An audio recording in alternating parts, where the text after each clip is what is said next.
We're actually now seeing the return to pre-pandemic revenues for roughly about 60% of our industry.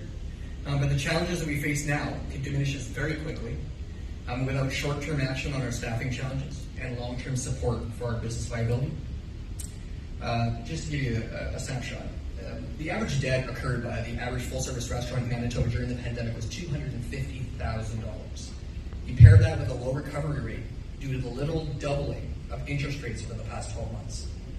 The average interest-only payment on this debt during 2022 would have been $3,300. Today, that would be $8,889. That's the interest alone. The average profit margin of a restaurant in Manitoba is 4.2%, and the average sales are $1.7 million. Combined, these figures wake us up pretty quickly to the state of our industry. It's not about the top, it's about the bottom. It's not what you bring in, it's what you have left over. Our industry cannot grow without staff to support growth. In a recent prosperity report, Manitoba was determined to have the highest level of migration, losing 70,000 workers to other provinces, which ranked us last in all provinces west of Quebec. When you combine this with the lowest unemployment rate in those same provinces, that sounds very positive. But what it says is that our ability to attract, retain, and maintain staffing is very tough. Those staff aren't there, and when they are, we're losing them very quickly, and our retention rates are very low. This is an exceptional cost to the industry, a cost we cannot incur.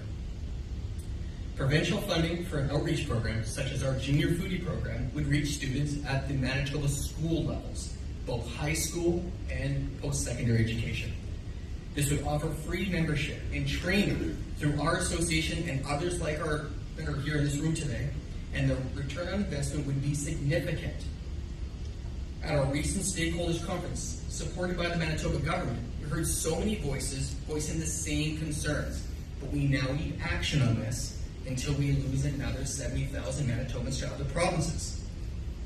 The shovels are in the ground in these programs, and we just need the funding to make this reality.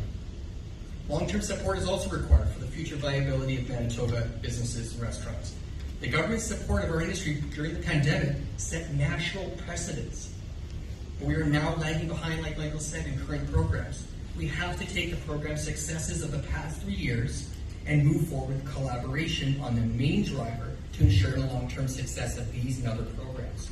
If you look at British Columbia and Ontario, they have wholesale liquor pricing, as Michael mentioned, and we recognize this process is timely, but we need to have funding allocated to the creation of a provincial hospitality coalition to recognize both viable and realistic long-term support of our industry.